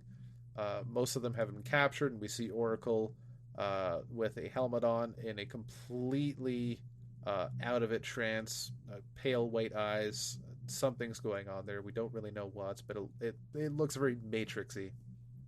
I call it DC Rebro. Ooh. Oh my god. Ooh, Do we have a rim shot button? Well, not right now. We will. I don't know what the hell Fix it in happened, but post. yes. Yes. Yeah. So basically, Failsafe has eyes and ears everywhere. And then we see a bit of a shot of some Failsafe robots, even in the Arctic, looking all over the world, even towards, the Fortress of Solitude. The one place he hasn't gone yet is the depths of the ocean in Atlantis, but that is soon to be next. So Bruce looks towards his old Batman costume, knowing that he needs to have a plan. Because Batman always has a plan. So what's the plan, Batman? What's the plan? What's in the box? And we end with Failsafe destroying the bat signal on top of GCPD and dropping off, oddly enough, a whole bunch of miniature bat signal lights that come together to form one gigantic city-sized bat signal in the sky. And that ends this arc of Failsafe. Wait, maybe not. I thought this was the end of the arc. Maybe there's one more part. No, I think we have 2 more, yeah.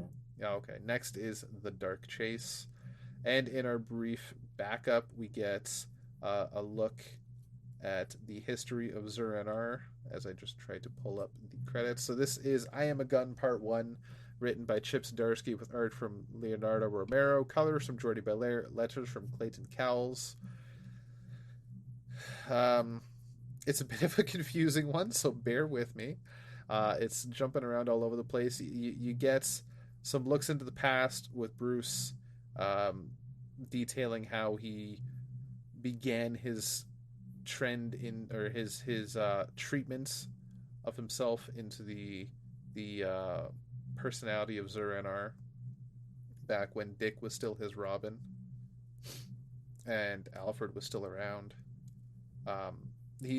Alfred kind of knows what's going on. He refuses to let Dick know, but he spends many months and sessions with this mysterious helmet he's crafted that treats his mind into making a duo, like a dual mind, if you will. That would be the Zur-En-Arr personality, but also unsure if he actually did meet a Batman of Zur-En-Arr from another planet, is where it gets a little iffy.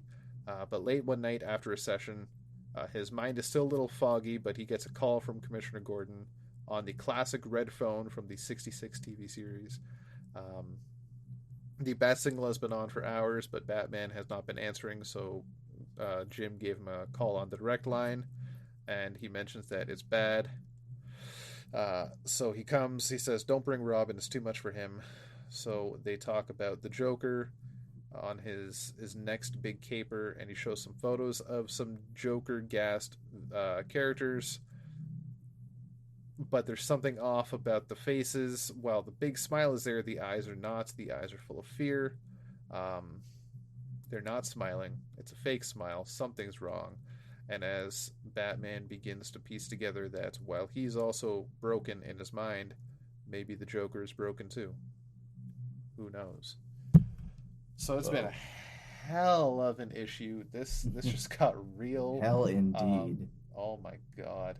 Yeah, if this is just the first arc, I can't wait to see what else Chip has planned. Oh man. Yeah. Yeah, it's just wild. I never thought that the very first arc, Gotham's fallen many times over the years, but Mhm. this is something else where like yeah, in the past the Justice League could have come in and helped fix it, but Bruce has always said, "No, it's my city. Let me handle it." But now This they almost can't even do that. yeah, no, this almost feels like it's addressing that thing where, people say Yeah. like, "Oh, if Batman's in the thick of it, why doesn't the Justice League just come and bail him out?" Well, this time they really can. Yeah. Like they tried. Yeah. Um, That's wild. Like I know people reference Scott Snyder's run a lot. Scott Snyder kind of did this in his Endgame story arc, mhm, where the Justice League came in to help when Gotham was basically taken over by the Joker, but they got mhm. taken out there too. However, that was like his fourth big story arc, not his damn first. Yeah. That still just blows my mind. The art, as always, fantastic. The backup was very interesting. I know you were mentioning, Brandon, when you first read it, you brought up that had some Batman RIP vibes to it, or Mhm, references. I didn't quite catch unless you're just referring to the Zura and R stuff. mhm. Um, but I didn't make the whole connection. If you can enlighten us on that. But first, I gave this a 9.5 out of 10. Fantastic issue. This is one for the ages. Oh yeah. Sorry. Um, Before I, kind of give my thoughts and my score, what did I say about RIP? I think it was Batman RIP you were talking about. Okay. I don't remember exactly what you said. Let me see if I can pull up the message a Hmm. few days ago when you read it, or 2 days Right. ago when you Because read it, I guess. I think I'd mentioned last week's issue of Detective, that kind of that last page had reminded Yeah. me of RIP. Um. And I was actually going to say I felt the Oh. same about this issue. Oh, sorry. Oh no, Go ahead. sorry. It was in Chip's newsletter. Oh God. Oh You yeah. mentioned it. Yeah, we're going deep into one of my favorite Batman stories, Batman R.I.P., with the story Yeah. about the origins of Zerner. You said no one can hate this week's backup. No one can hate it. Yeah. That was more of a comedic reference, just because Chip had rather sarcastically mentioned that some people have complained about backups in the past as their filler, Yeah. and then he was kind of like, it would hurt my poor Canadian heart if someone Exactly. thought any part of the issue I did was filler, and I was like, guys, come on, we can't hate this week's backup. No. You don't want to break a poor Canadian's heart. I don't want that on my No. conscience. Definitely Um, not Chip Zdarsky. He's the yeah, best of definitely not Chip best of Zdarsky. I Canadians. I couldn't handle that. I really couldn't. We may clown on Canada every now and then, but this I could not do. But as for this issue, just really great, raising the stakes as usual. I am hoping to see more of Bruce actually getting a chance to fight back and fail safe, but I get the feeling that we're really going to see that in the next two issues when we close out this arc. But aside from that, really great stuff. My main question, as we were seeing the Justice League kind of do their thing, and try to fight against failsafe, is where the hell is Green Lantern? Because I understand that the Justice League are busy and everything, but they called out a lot of the big hitters, and I couldn't help but think, like, I understand he's taking out most of the league, but I mean, come on, like, one of your heaviest hitters, Green Lantern, who can wield constructs of anything, would be pretty damn helpful right about now. And Yeah. maybe he was just busy or something. I don't know. Maybe Hal or John or Kyle or any of them were like, I got shit to do off world. But I was just thinking, I was like, man, they would have been really damn helpful right about now. I mean, yeah. There's Green Lantern. You're missing Wonder Woman. There's no Flash. Yeah, There's a lot Flash. of members just Like, missing. guys, come on. Like, shit's really hit the fan in Gotham right now. They'd be pretty damn Yeah. helpful. But aside from that, just great stuff all around, and really excited to see how they're going to raise the stakes even further. As for the backup, I mean, just solid stuff there. RP is one of my favorite stories, so anytime they tap into that well, and they've really been tapping into it, is great.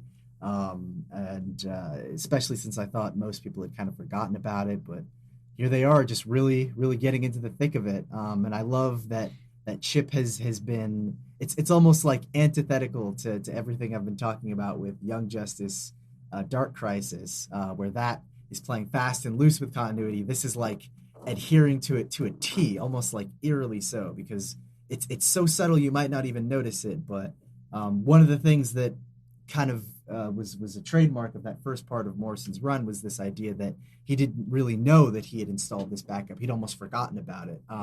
It was still there, but he wasn't really conscious of how he did it. And one of the parts of this backup is he's haunted by this phrase, Zorro in Arkham, which eventually morphs into Zur-En-Arr, and he doesn't know what that means. He remembers it, but he doesn't know what the context of it is. And it's such a minor thing, but it's so incredible how he just like paid such close attention to that detail of like, oh well, Batman doesn't exactly remember, what the trigger phrase is, and it's so subtly done, but it's so well done, that I had to give it props, had to give credit where credit is due, just so it doesn't seem like I'm always making fun of DC's continuity mistakes. I can be nice too. But artistically, the book's at its A game. I mean, you have Jorge Jimenez doing just absolutely incredible work, and then Leonardo Romero, who's already a fan of on Hawkeye, getting to do Batman, which is awesome. I've only seen him do sketches, so seeing him actually do a story was really cool. So yeah, this whole issue is just really well put together, and it's amazing that both Batman and Detective Comics are absolutely incredible right now. So this one got an 8.5 out of 10 for me. Or sorry, 8.25 out of 10 for me.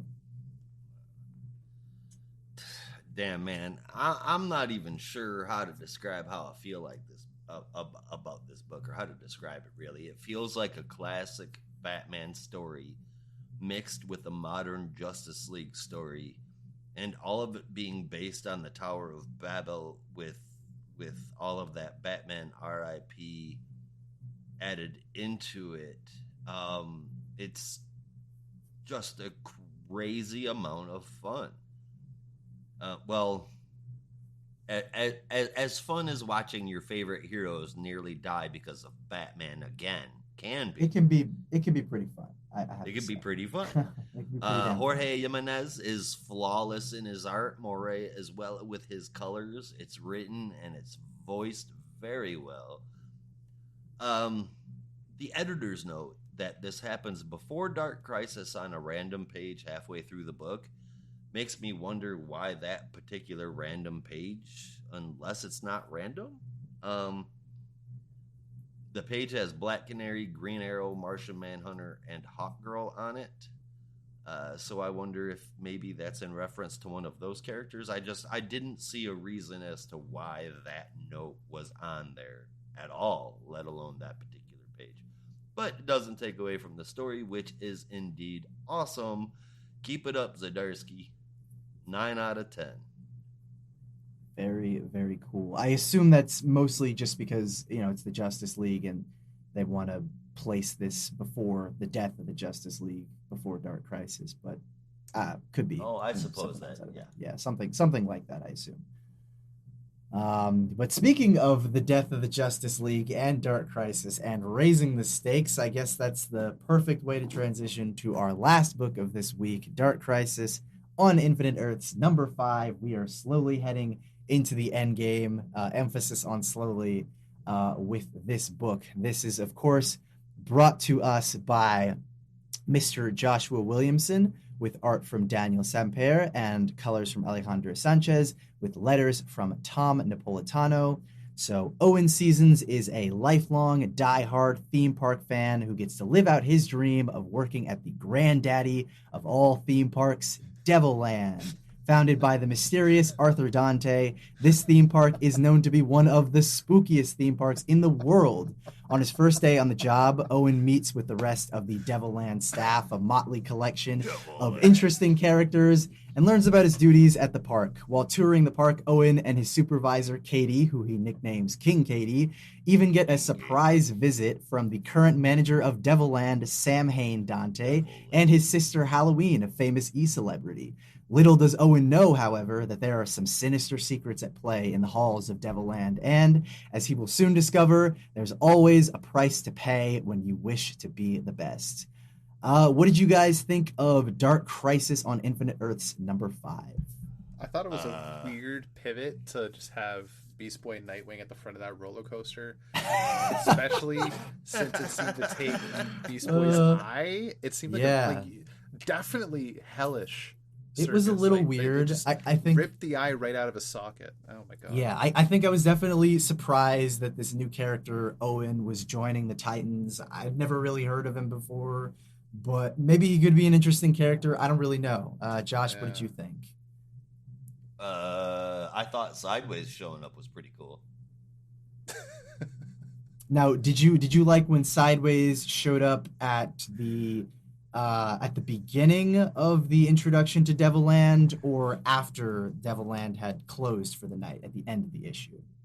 Devilland. I think Sideways just being in the issue is good. We don't get enough of him. I think. What did you think of New Age of Heroes? He was really the only one that was pretty fucking cool. Yeah. What did you think of the new character Owen? I think he could be an interesting one, but I think we'll probably need to learn a little bit more about him before I can really say anything conclusive. Yeah, well, like most new characters, I'm going to reserve judgment until I see if it's going to be worth a damn.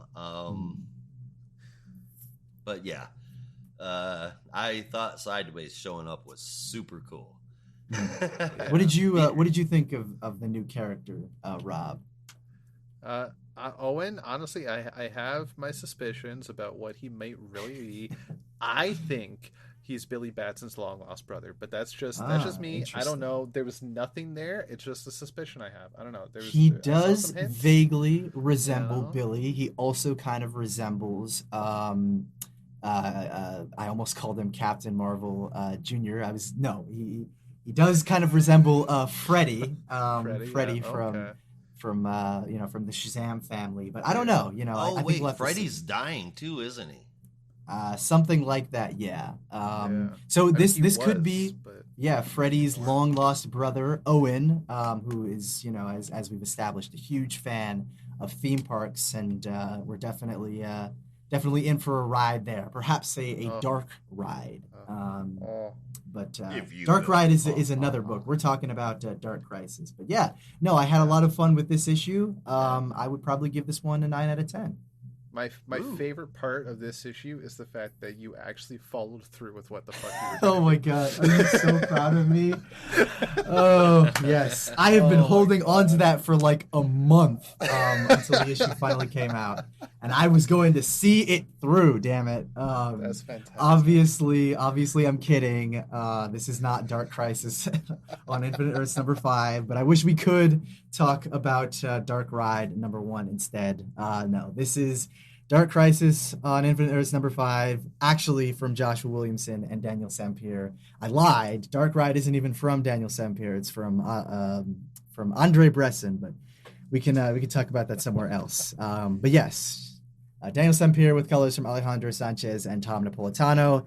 Deathstroke brings the fight to the Titans at the Hall of Justice, and they fight again pointlessly in Devilland. And Owen Seasons shows up, and he's like, "Hey guys, I'm joining the Titans." No. John, returning from his romp over in the Deadly Green, reveals the truth about the Great Darkness, and then Damien realizes he has a plan or something, I don't know, and then fucks off out of the issue. Hal and Barry free Batman from his Earth, then Superman, even though he was already lucid, and then the rest of the Justice League, I guess. Oh, and also Superman becomes binary from the Avengers for some reason. And then the League No. He just borrowed Donna Troy's outfit. Oh, yeah. Something like that, yeah. Or actually, I was going to say he kind of looks like the First Lantern from Wrath of the First Lantern. But anyway, and then the League go and try to stop Pariah. The new Infinite Earths are unstable, and Pariah has not channeled enough of his dark energy chi, so he decides to conveniently travel to Earth at that moment, thanks to the curse that forces him to travel to a world undergoing a crisis. He arrives right as all hell has broken loose. Whoa, has broken All hell loose. have broken loose. Loose, exactly. All hell is broken loose on Earth, and that's it, I guess. I don't know. Like I said earlier, I would much rather be talking about Dark Ride because that was a lot of fun. And had much more interesting story ideas and characters than this. Um, but I don't know. I just feel like a broken record at this point. It has cool moments. It has a weak story. It has good art. Whatever. 7 out of 10. Like I don't really have anything else to say that I haven't already said. But I'm You didn't. happy to talk about Dark Ride again if you guys want to. I have tons of You, theories. you didn't talk about how cool it was that Sideways showed up.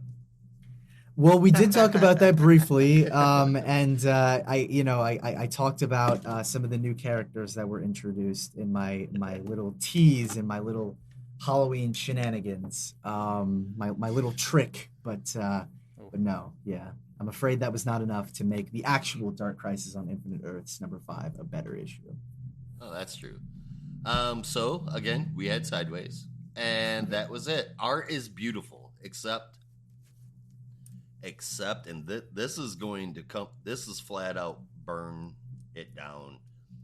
That big panel of Pariah watching as the Infinite Earths return. That is some of the most sloppiest ass Photoshop brushwork that I have ever fucking seen. It literally looks like he made a brush in Photoshop of one planet and then just dragged it around the fucking page a couple of times. That's exactly what that is. For somebody that's messed around with Photoshop a lot, that's a Photoshop brush, and that's insane. I honestly, I wouldn't even fault him for that. That's a lot of Earths to draw by hand. Plenty of people have done it over decades without having to worry about using Photoshop. And for somebody with so much talent, it was a letdown for me. That just, I mean, you go from somebody who's just top of the line talent to a trick a seventh grader would use. I mean, that's a little saddening. Cringe as hell. Who else do we know that's an expert in the truth? Yeah, I also want to add come that it on. may not have been Sampier because I'm pretty sure Sampier draws on paper, and this looks like a digital rendering, which means it Hell yeah, probably it wouldn't does. have been done by him. It probably would have been done by the colorist, which Which is could have what just I'm been like a assuming. last minute thing. I don't know. I didn't really mind it that much, but I will say that it may not be Sampier's fault. I hope not, because Sampier is one of my favorites, and it just made that whole panel look cheap. What should have been really good. Batman saying, who else do we know that's an expert in the truth, considering how much of the truth has been at the forefront since death metal? That was dumb as shit. The secret to escaping their fake worlds is a lucid dream. That's stupid shit. Who else? Who? Okay, so they say some heeded the call, some rejected the call. They show one panel of one person saying that they rejected the call. Medium length, dark hair, kind of looks like a blue mask sitting in front of them. I'm pretty sure Time Ray is. Yeah, that's not. Is it? That's what I was thinking too. But first, why would he be sitting there staring at a mask? Because that's not what happens. He should be staring at a scarab. That's what I was thinking. It was the scarab. Yeah, I'm pretty sure that is the scarab. If that's this, I'm highly disappointed in this shit. Even worse stuff. About this issue, it is exceptionally average for what should be monumental. It's a big letdown, 6 out of 10, and I could be much worse to it than that. Okay, so there's a lot of Sideways showing up was cool. Yeah, like that's easily the best takeaway. It was cool to see Beast Boy back, though I'm still bitter from the end of TTA with them, him and Cyborg needing to be Is that fused, even a and one of thing them may or may anymore, not or be. I don't did even that know. just get like fixed off panel? I hope that was just retconned off panel. I Please. think I think It I was think so this is like stupid. because we saw the Green Lantern Corps show up earlier in this series, and I think that was also like a wait, shouldn't half of these people be dead? And I think it's one of those Yeah. like we just kind of fixed it off panel, don't worry about it because no Yeah, one liked you it. know all those books y'all didn't like? Yeah, Yeah, just ignore them. Oh. yeah, they did happen. Yeah, All it's just right. hilarious to me. I mean, you could give us a one shot of each just explaining why we shouldn't care anymore. That'd be No, nice. no, don't worry about it. Just well, don't have the same writers. Just have a better writer. Yeah, Just fix it. let's You know, that's. we're past that now. I We've moved hate on. just dropping shit though. Oh my gosh. Oh, it bugs me so much. Anyway, Sideways was cool. I enjoyed a lot of the art. Again, some cool moments. The shots we had of the Great Darkness taking over the map of the multiverse, as originally shown for Multiversity, I thought that was really cool, showing off just the influence Pariah has across the multiverse. That's about it. Seeing the Titans come together, that little moment of again, cheesy as hell, but Black Adam, like the Justice League. You're not the Justice League, and Nightwing goes, we never were. We're the Titans. Like, oh, like I said, just cool moments, so corny, cool but moments. so cool. Yeah. Just a weak story. To quote Vegeta in Team Four Stars Broly movie, it's so dumb but so goddamn cool. Yeah. Yeah. Yeah, that's about it. Right. Actually, the one last thing I had to say. So my biggest takeaway from this is that he's still trying to convince us the Justice League is dead. Still, because he had Pariah saying, Williamson had Pariah saying, "Your lives are tied to the Earths. So if those Earths are gone, so are you." Bullshit. Bullshit. I do not believe that for a second. Stop trying to convince us that this is the case. They're not actually dead. I don't care what you say. It's comic books. Death is a revolving door. And even if that were the case, did we not just read Flashpoint Beyond #5, where they said, and I quote, "The Justice League are back and alive"? What are you playing at? Right? Like, what is editorial? Like, do you think I am dumb? Nobody gives a shit. That's the thing. That's what pisses me off is that they get top talent. They get high quality talent. They just let them do whatever the fuck they want. Yeah, that's still made me laugh. It's insane. Like, just stop this nonsense. We know they're not dead. Maybe Ollie, because he's the only one that got viciously beaten down by Doomsday and actually passed away before the Justice League were vaporized. So him, I could totally believe dying. The rest, nah, they're still around. And if he's dead, it actually makes that one panel with Black Canary saying, "You're real," and that was very heartfelt. That was nice, and that's gonna break my heart later when we find out he's actually dead and everybody else is not. He's not dead. I didn't even know how to score it at this point. I really didn't. I'm gonna say 4. 7. A 4? Oh my god! I wouldn't give it that bad. I'll say a 7 because it's up and down for me. There's some parts I liked, more parts I didn't. Fuck it, 6.5. I'm gonna stop before it gets any lower. Well, on that happy note, let's move over to our top 3 books of the week, starting with you, Josh. All right, my top 3 books are as follows. In number 3, we've got Sword of Azrael. In number 2, we've got Batman, which just continues to be amazing. And in number 1, the only book that's able to beat out Zdarsky's run or any other book that I'm reading currently at DC, and that is Poison Ivy. I really, for a second, thought you were going to say Dark Crisis. You are out of your mind. For a hot second, because I for a brief moment, I forgot we read Poison Ivy this week, and I was like, wait a minute, what other book could he be talking about? Yeah.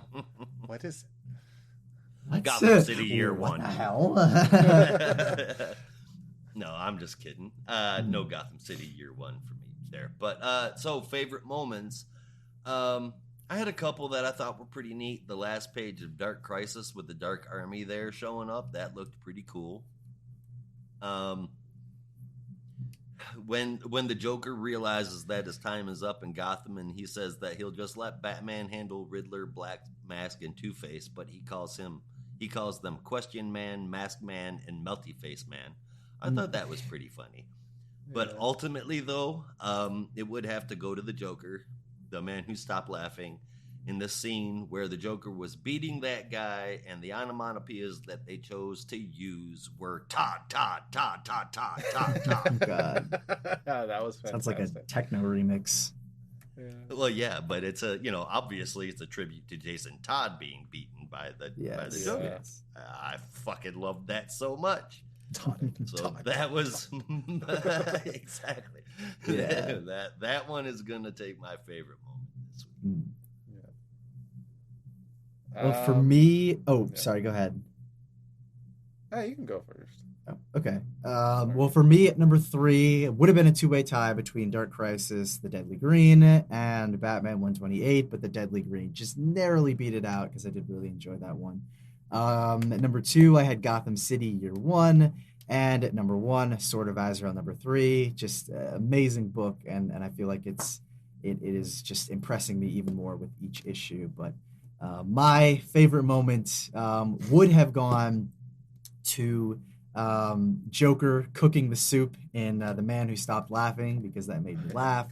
But I am such a Titans sucker and fanboy that I had to give it to the We're the Titans panel in Dark Crisis. Even if that moment was cheesy as hell, like Rob said, it was just so well drawn and so awesome that like even I couldn't help smiling. Smack full of Velveeta. Yeah. Yes. Yeah. And All right. weird kind of seeing Blue Beetle there with the Titans, not Jaime Reyes, but like Ted Cord. I don't remember him being on the Titans at any point, but I guess he's an honorary Titan now, and I'm perfectly fine with that. And same with Vixen too. Can I point out how weird it is that I think that the only hero that they chose to show not responding to the call to save everything was Blue Beetle, when Blue Beetle going forward in the movie universe is going to be the supposedly is going to be the movie that everything is based off of and springs forward from. Yeah. You would think that the Blue Beetle Jaime Reyes version would get a little bit more of a push in DC rather than being shown as the one guy that didn't show up. They got fucking Booster Gold there, but not Jaime Reyes. That's weird, man. Yeah.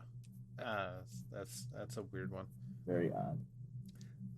Okay, so my top 3. Number 3, I had Gotham City Year 1. It's the long-awaited detective story I've been waiting for years. Number 2, I had Poison Ivy, fantastic series. And at number 1, I had Dark Ride number 1.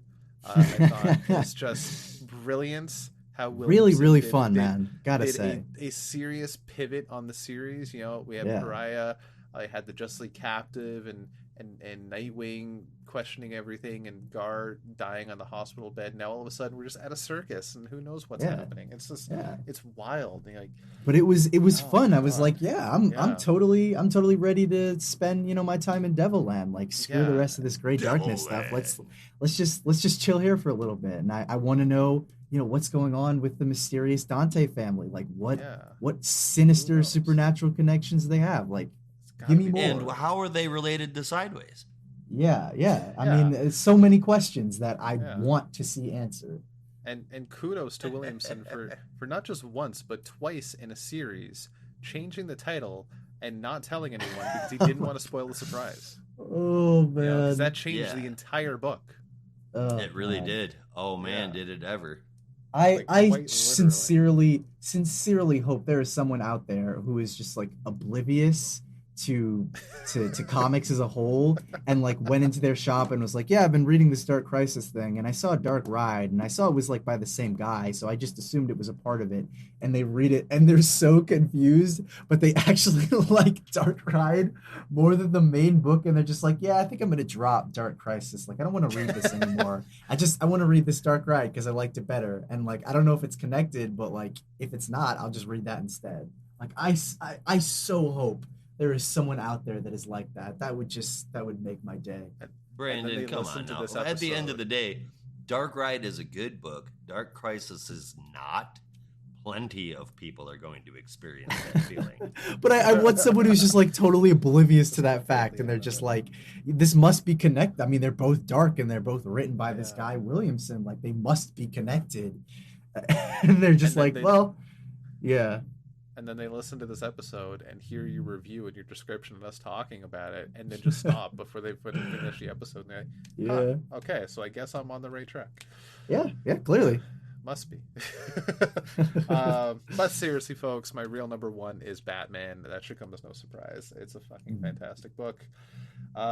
Favorite moments, I did also have Nightwing just saying we're Titans, but another one that did stand out at me, I'll give to Teen Justice.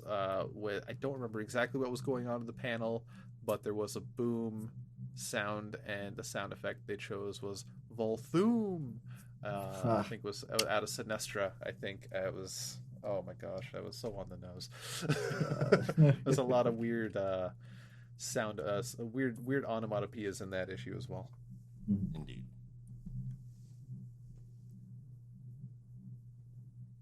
It took me right to where I said onomatopoeia to remember the word onomatopoeia, and I was going to say word sounds. I maybe this is just a sign that I'm just a complete fucking nerd, but every time I think of the word onomatopoeia, I think of the Green Arrow villain. Like, I just I can't not think of it any other way. I think that is single-handedly the greatest thing Kevin Smith ever gave to comics. Oh, Lord, yeah, you're probably right about that. That and oh my God, and actually, that's a whole other topic. Yeah, Bluntman and Chronic, obviously. Yeah. No, I was gonna say Batman having diarrhea, and I was struggling to remember the name of the comic, but I would have said that was the best one. What was that in? Oh, God, I like forgetting the name. It's like one of that unfinished Batman book he did, but I just like blanking on the title right now. I'm completely blanking on it as well. Yeah.